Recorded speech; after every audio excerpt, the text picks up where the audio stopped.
তারা দুর্গা পূজার শুভেচ্ছা জানিয়েছেন। যদি ঈমান থাকে তাহলে আপনারা তওবা করেন এবং এই শুভেচ্ছা যে বিনিময় করছেন এটাকে প্রত্যাখ্যান করেন তাদের ওইখানে গিয়ে। আর যদি না হয় আপনারা সনাতনী হয়ে যান, কোনো সমস্যা নেই। আসসালামু আলাইকুম ওয়া রাহমাতুল্লাহি ওয়া বারাকাতুহু। আশা করি সকলে ভালো আছেন। ভিডিওটি যে যেখান থেকে দেখছেন সকলকে, যে ব্যক্তি চোরের সাথে চলে সেও একটা সময় চোর হয়ে যায়, আর যে ভালো মানুষের সাথে চলে সেও একটা সময় ভালোর সংস্পর্শে সেও ভালো হয়ে যায়। তা বাংলাদেশে, আমাদের দেশে যে আলিম ওলামা যারা রাজনীতি গেছে, এরা কি অন্য অন্য দলকে তাদের আদর্শে আনতে পারবে, নাকি তারা তাদের নিজেদের আদর্শ বিসর্জন দিয়ে অন্য আদর্শ গ্রহণ করবে? এরকম একটি প্রশ্ন আমি রাখছিলাম। কিন্তু এখন এটা বাস্তবে প্রমাণ পাইলাম যে তারা আসলে চোরের সাথে চলতে গিয়ে নিজেরাই চোর হয়ে গেছে, চোরদেরকে ভালো বানাইতে পারে না। আপনি দেখেন, জামাতের আমির শফিকুর রহমান জামায়াত ইসলামী দলের সাথে ইসলামী নাম আছে, এর আলেম ওলামাগান এর অনেক সমালোচনা করলেও তারা বিভিন্নভাবে বলতেছে, বলার চেষ্টা করছে তারা দ্বীন ইসলাম কায়েম করবে। এটা ঠিক আছে, এরকম একটা বক্তব্য তারা দিয়েছে। এই জামায়াত ইসলামী দলগুলোর মধ্যে সব থেকে যারা বড় মনে করে ইসলাম কায়েমের কথা বাদ দিয়ে এমনি স্বাভাবিকভাবে রাজনীতি করতে, তাহলে আমি কিছু বলতাম না। কিন্তু তারা যেহেতু এই কথাটা বলছে তারা দিন কায়েম করবে, এবং এটা সাধারণভাবে না, ব্যাপক আকারে তুই বড় সড়ো বড় গলায় তারা বলে। এই জন্য বলতেছি যে জামাতের আমির যে নেতা, প্রধান যিনি, তিনি দিন ইসলাম কায়েম করবে, অথচ তিনি শারদীয় দুর্গা পূজার শুভেচ্ছা জানায়। এটা বলতে পারেন যে না, কি সমস্যা? এটা কোনো সাধারণ সমস্যা না, সাধারণ কোনো সমস্যা না। এটা হচ্ছে শিরিকের উপর প্রাধান্য দেওয়া। ঠিক আছে, পূজা এগুলো হচ্ছে শিরিক, যেটা একবারে শিরিকে একবার, এর থেকে বড় শিরিক আর হয় না। এই শিরিককে যারা প্রাধান্য দিল, এই শিরিকের শুভেচ্ছা জানায়, তার মানে কি? একটা শিরিক কাজ দেখলে মুমিনদের হৃদয়ে, একজন ন্যূনতম মুসলমানের হৃদয় সেটা আগুন ধরে যায়। কিন্তু তারা এই রাজনীতিতে গিয়ে ভোটের জন্য এই শিরিকি কর্মকাণ্ডকে তারা শুভেচ্ছা জানায়, আল্লাহ তাআলার বিরোধিতা করতেছে, আর তারা তাদেরকে শুভেচ্ছা জানায়। এই যে অবস্থা। এরপরে জামায়াত ইসলাম থেকে মনোনীত আরেকজন, তিনি আলেম না, যাই হোক, যদিও ইসলামী, তারাও ইসলাম কায়েম করবে, ঠিক আছে, এরকম কথাবার্তা বলে। তিনি যে এমন একটি কথা বলছে যেটা যেটা তার দণ্ডনীয় একটি অপরাধ। সে বলছে মুসলমানদের রোজা আর পূজা নাকি মুদ্রার একটুকু নাউজুবিল্লাহ।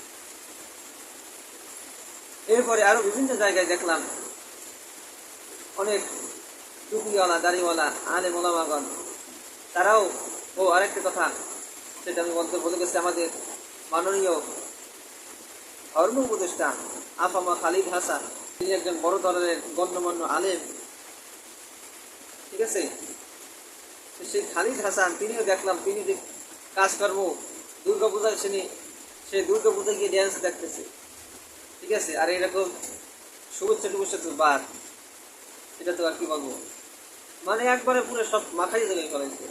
মানে তারা এমন ভাব করতেছে যে এটা জায়েজ না, এটা মুস্তাহাব পর্যায়ে, এরকম একটা বিষয় এদের কাছে মনে হয়। তো এরা রাজনীতি করতে গিয়ে ক্ষমতার লোভে, ক্ষমতায়, খালিদ হাসান তিনি তো অন্তর্বর্তীকালীন সরকারের অংশ, ফেব্রুয়ারিতে নির্বাচন হলে তার মেয়াদ শেষ, তিনি তো এগুলো না করতেও পারতেন। এরকম শিরিকপূর্ণ কাজকে তারা যে সমর্থন দিতেছে, সেজন্য আমাদের লজ্জা লাগতেছে। আমার কিভাবে এরা পারলো? ক্ষমতার লোভে তারা যে কাজগুলো করতেছে, তাদের ইমানকে বিক্রি করে দিতেছে। শিশির মণি, তিনি তো একবারে ইসলামকে বিক্রি করে দিতেছে, তার বাবার সম্পত্তি, রোজার পূজা মুদ্রা রেপিটবি তার বাবার সম্পত্তি সে বলে দিলেন যে এটা আমার আব্বার, আমি যেভাবে বলবো যেভাবে বর্ণনা করবো ওইটাই ঠিক। চরমনার একজন মনোনীত প্রার্থী মঙ্গল শোভাযাত্রায় সে হিন্দুদের সাথে লক্ষ্যলক্ষ্মী মঙ্গল শোভাযাত্রায় সে শুভেচ্ছা বিনিময় করেন, সে সেইখানে অংশগ্রহণ করেন। এরপরে দেখলাম বিএনপির রুহুল কবির রিজভী সহ আরও অনেকে আছেন, দাবি করে মুসলমান, শারদীয় দুর্গাপূজা এই শিরিকের কর্মকাণ্ডে তারা শুভেচ্ছা জানায়। ঠিক আছে, আল্লাহ তাআলার সাথে শিরিক করতেছে আর এইটাকে তারা শুভেচ্ছা জানায়। তার মানে কি দাঁড়াইল? এদের ইমান কি থাকে? একদল নিজেদের ইমানকে হারাইতেছে আর একদল ইসলামকে বিক্রি করতেছে। এই অবস্থা হয়েছে এদের রাজনীতি গিয়ে। ইসলামের নাম দিয়ে যারা এই ধরনের ভণ্ডামি করতেছে, হক্কানি ওলামায়ে কেরাম তাদের কাছে আমি অনুরোধ জানাবো যে এদের দৃষ্টান্তমূলক বিচার করুন আপনারা। ইসলাম এটা কারো বাবার সম্পত্তি না, ইসলাম এটা আল্লাহ তাআলার মনোনীত দিন। যারা এই ধরনের কর্মকাণ্ড করতেছেন তাদেরকে আমি বলবো যে আপনারা তওবা করেন, এবং যারা দুর্গাপূজার শুভেচ্ছা জানিয়েছেন যদি ইমান থাকে, ইলম যেহেতু শিখছেন, যদি ইলমের যদি কোনো বরকত থাকে তাহলে আপনারা তওবা করেন এবং এই শুভেচ্ছা যে বিনিময় করছেন এটাকে প্রত্যাখ্যান করেন তাদের ওইখানে গিয়ে। আর যদি না হয় আপনারা সনাতনী হয়ে যান, কোনো সমস্যা নেই। এরকম ভণ্ডামি ইসলাম নিয়ে রাজনীতির জন্য, ইসলাম নিয়ে ভণ্ডামি, ইসলামকে বিক্রি করা, এগুলো আপনারা বাদ দেন। এর পরিণতি অবশ্যই আপনাদের ভোগ করতে হবে। আখেরাতে তো এর বিচার হবেই, দুনিয়াতেও এর প্রতিফল আপনারা পাইতে পারেন। ইসলামের নাম দিয়ে এইসব ভণ্ডামি শুরু করবে, এটা এই দেশে চলতে দেওয়া যাবে না। যারা রাজনীতির জন্য ধর্মকে পুঁজি হিসেবে গ্রহণ করছেন, ধর্মকে বিক্রি করে রাজনীতি করতেছেন, আপনারা মনে করতেছেন এই দুর্গাপূজায় গিয়ে শুভেচ্ছা বিনিময় করলে, তাদের ড্যান্স দেখলে, তাদের ওইখানে বক্তব্য দিলে, তাদের সাথে উঠা বসা করলে তারা আপনাদের ভোট দেবে, এই চিন্তা আপনারা করবেন না। আপনারা যতটুকু গ্রহণযোগ্য ছিলেন, মানুষ যতটুকু পছন্দ করতেন, এর থেকে আরও নিচে অধপতন হবে আপনাদের। আর আল্লাহ তাআলার গজব তো আছেই, সেটা যদি পড়ে তাহলে তো শেষ, কোনোই কথা নেই। এর বাইরেও মানুষ কিন্তু এখন এগুলো ভালো চোখে দেখে না। ঠিক আছে, আপনারা তো মনে করতেছেন যে তাদের সাথে অত বড়, আর হিন্দুদেরকেও আপনারা চিনেন না।